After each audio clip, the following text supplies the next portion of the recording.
you know. You can read a situation before it goes south. You know, you've got that really logical analysis of a room, of people, of all of those things. But I think it also means that I can see through people's lies, people's deception, and I can almost predict people's, well, not predict actually, I can sense people's ill intent, again, based on the observations, the wide range of observations that I'm making about them. Not just that initial judgment that most people will have. It's everything. I don't think most people know what it's like to see as much as I do. It's incredible, but at the same time, it's really, really crappy. It's really crappy because imagine if you could see so much about everyone. You would see how much darkness is in the world. You would see how many people have ill intent. It'd be quite obvious how many people lie to you, how many people are trying to deceive you. And I think that's just really sad. You see as much as I do of the world, well, it's no surprise you end up being depressed and mentally ill and anxious, because the world is a terrifying and scary place. Now, one other thing, that very natural connection for me, and the easy ability to comprehend cause and effect. People say I think too much, and I think honestly, underthinking is an issue for me, because I am not satisfied, I am not settled until I have worked out the reason something happens, until I have solved a problem. So for me, actually getting to that point where I overthink, getting to that point where finally I can figure something out, and I can be satisfied that, I've come to some form of conclusion, that is really, really the point that I need to get to. Because a problem that's unsolved, something that I can't work out the reason as to why it happened, then that's frustrating, and I can't handle that. I need to go beyond that. It's quite logical for me in my brain to see that, okay, if you want X to happen, then A, B, and C needs to happen. So yeah, solving problems, working out solutions in a very quick and logical manner. Now, I've been told that being so logical and direct as I am is a very masculine trait, and my social worker told me that I need to be more feminine. I don't think so. I think that's very, very strange. I like being logical. I like being straight to the point. And I think more people should be like that. And I think for that reason, I don't necessarily relate to a lot of women. And I know this is stereotypical. It might be anti-feminism. And I don't mean that in any way. I am generalizing here. But that's just from my personal experiences. I have always related to men, particularly nerdy men. I love my nerdy guy friends. You guys are amazing. If you're watching, love you so much. We've known each other for such a long time, and I find it easier to converse with people like that because I feel like they're functioning on the same frequency as me. And honestly, I meet a lot of people. I've met a lot of people in my life, but it's like 1 in 1,000 people I feel like I can connect with on an intellectual level. So I guess that feeling of like everyone around you is on a different frequency, it can be so isolating. You can feel so ostracized from society. And, even people like my sister, she has openly said to me for a long time that it's like, I don't get you. It's like you're functioning on a different frequency to me. And I think people find that intimidating. People find that really, really scary. And it does make it hard to relate. I think eventually people will kind of shut you off because they're either confused by you, they don't get you. And I think I've always felt like that my whole life. It's almost like there's different planes of existence, there's different levels of understanding.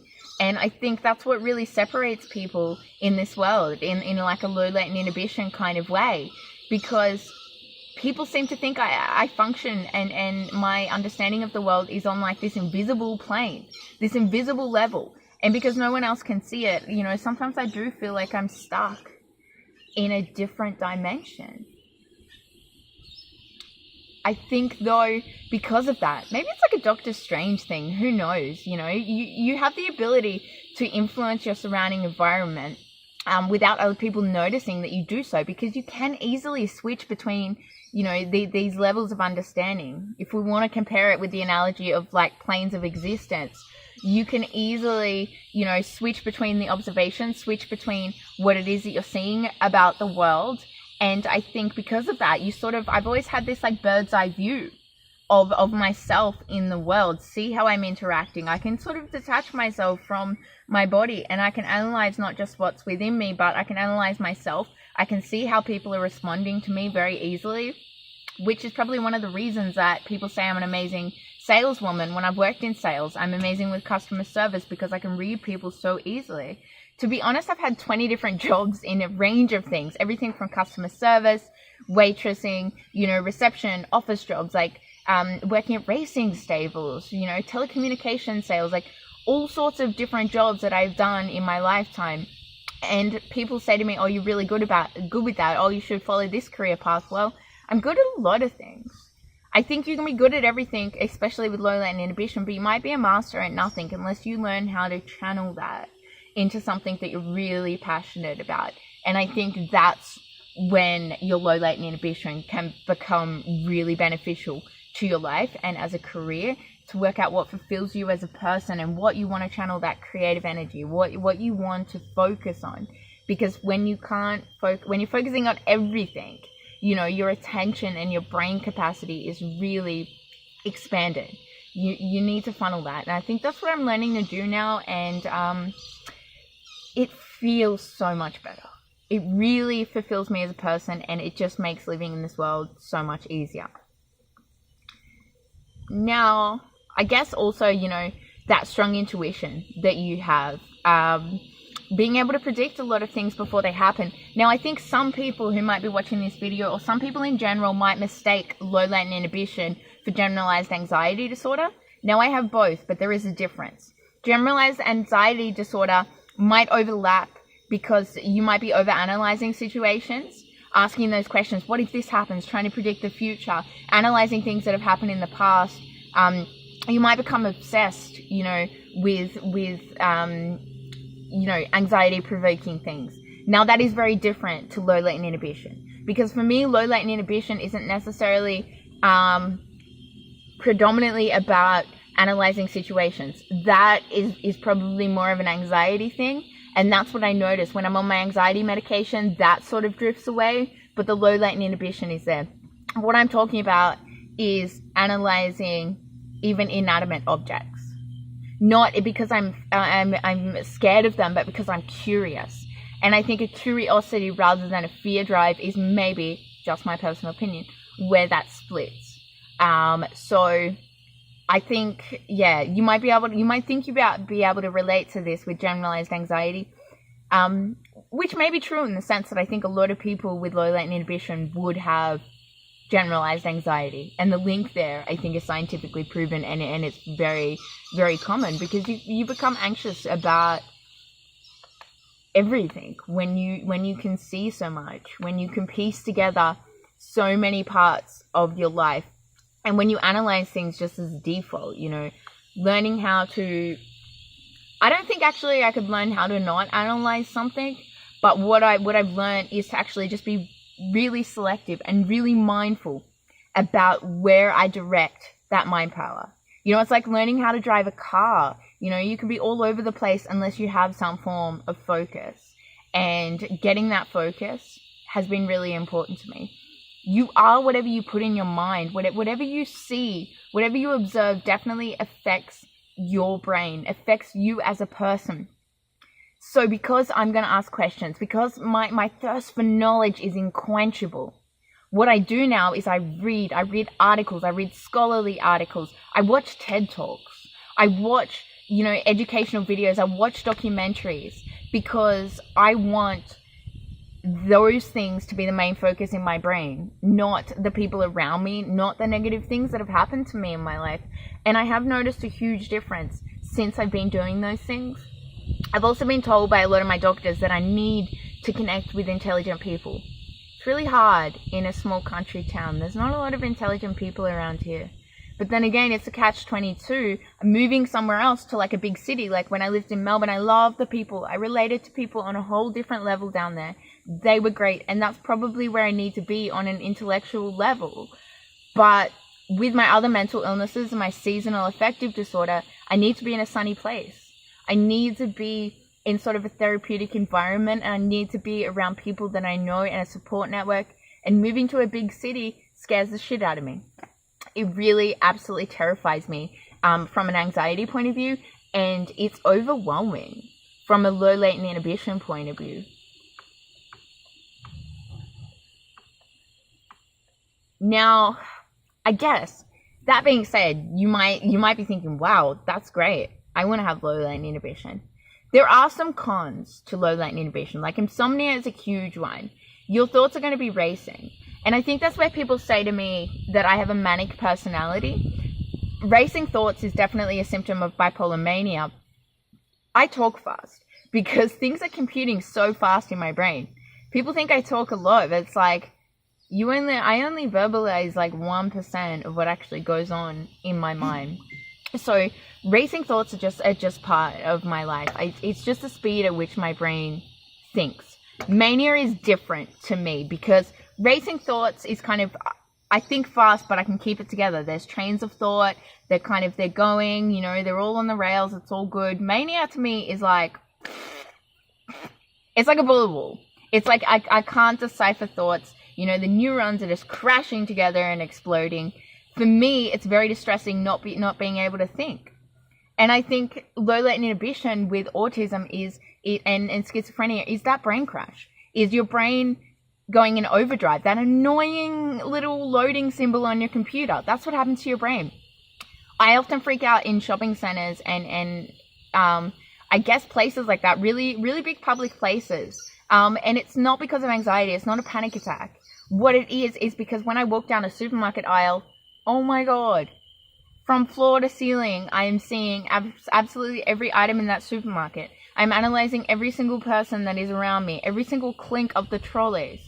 And sometimes afterwards I get to this point where my brain just goes, it's like a brick wall. Like I can't think. I'm just going, think. And that is distressing to me. That is frustrating. One thing I have found though is if I leave that situation and I go to a familiar place, whether it be in my car, if I do something familiar, it does take me a little while because I completely shut down. But if I have something familiar surroundings, it allows that backlog. Like, I guess, when your computer program's crashing, it's like, wait for program to respond or close now. Unfortunately, you don't have that close now option. So waiting for it to respond, the longer I keep myself in that distressing situation, the longer it is going to take to respond, to get back to that, I guess, comfortable brain level of functioning. So being overwhelmed in those situations, even as a child, my parents used to say to me that I was just an absolute little shit to take out to days. And I remember getting to about 3 o'clock after a day out where I would be in a really crappy mood. I still get in those crappy moods as an adult when I'm out all day with people because it's draining, it's exhausting. And now I know why. And I think even as a child, that's what's the best bit about having an explanation for low latent inhibition is because it explains all of those things. It explains all the issues that my parents had with me. Now, obviously, I guess another con is that you can go off on tangents really, really easily and jump from one subject to another. Now, that's probably what this video has become because I noticed it's like 32 minutes at the moment. But if you're still watching, great job, guys, because I don't know if I would have the patience for a video like this with low latent inhibition. So thank you for that, guys. I will try and keep it as brief as I can. I can also easily forget my train of thought because by the time, like right now, by the time I've, gone off on some little tangent, I've completely forgotten what I was originally trying to point out because my brain is so far. It's off in the stratosphere. I'm in a different universe now. My brain can travel faster than the speed of light, I am sure, because I am on Krypton, some far away planet, I'm hanging out with Superman. I'd love to meet Superman. I really wish I had superpowers, actually legitimate cool superpowers. I think you ever ask yourself that question, what would you do? What superpowers would you have? And for me, for some reason, when I ask people that question, when I talk about it, I think like, what characteristics as a person would be amplified if you were in some sort of, accident, like how to super, you're struck by lightning, got stuck in like a, got radioactive poisoning, like whatever it is that made you become a superhero, experimentation, something like that. I personally think it would be brain power, like mind reading and the ability to maybe manipulate the world around me. I think like my brain would be quite amplified in that regards. And I would just hope that someone would experiment on me and give me like immortality or like super strength just so I don't die, because I could probably become a good weapon. But I think I would destroy the military from the inside out. And I think that's another thing of low latent inhibition, is this like anti-authoritarian mentality. Now, I think honestly that is just a complete load of crap. I've been accused of not respecting authority, but not in the sense it's like with police or like with government. Like I've never rejected that, because I understand, the need for that to maintain order, to maintain public safety. But as far as like my parents go, like I'm not going to listen to you. I never did as a child. I was a white child. But why? It wasn't because I was being defiant, which that's how they interpreted it. It's because I was curious. If they had taken the time to sit down and explain the reasoning and given me a valid argument, then I probably would have done whatever it was they were asking me to do, because I would see how it benefited me, or even if it didn't benefit me, I would see why it was important to do those things. So I guess for me, authority is knowledge. For me, authority is reasoning. And if you can't reason, if you don't have logical reasoning, then I'm not going to respect you as an authority, Now, I can also be very intolerant of people around me because of that reason. I can get really frustrated with people who take a long time to think.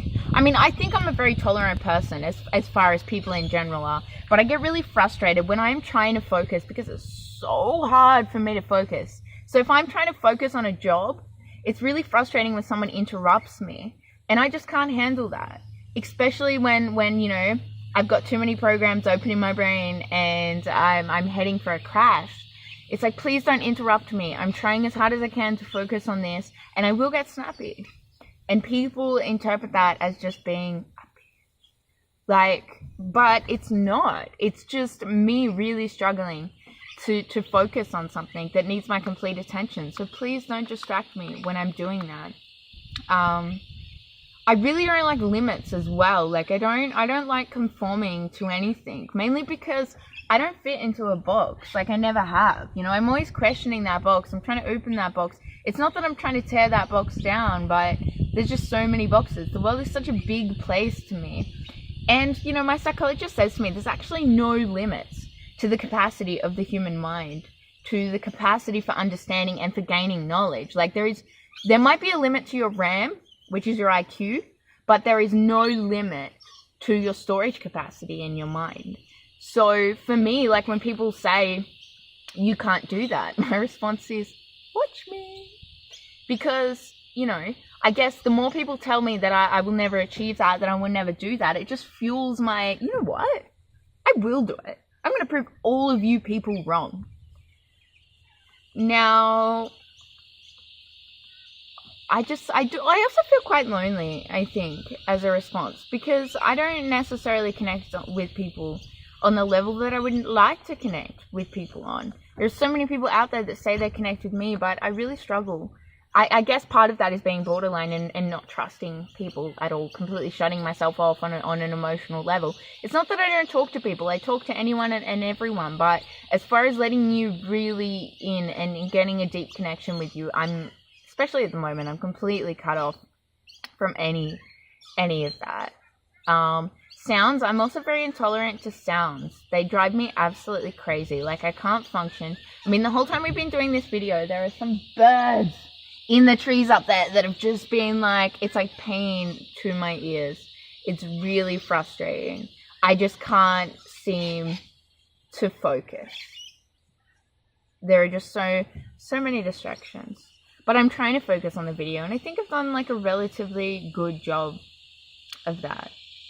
So thank you guys for watching. We've almost hit like 40 minutes now, so I really appreciate taking the time to watch. If you like what you see, please subscribe to my channel. I talk about a whole range of things, like mental illness. I'll be doing some more videos on low latent inhibition.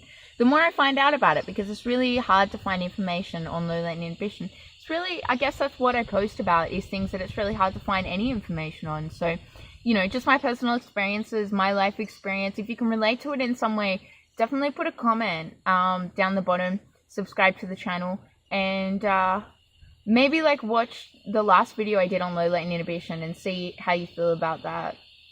Or also the highly functioning depression. That's a good video. So bye guys. Thanks for watching. I wouldn't have been that patient.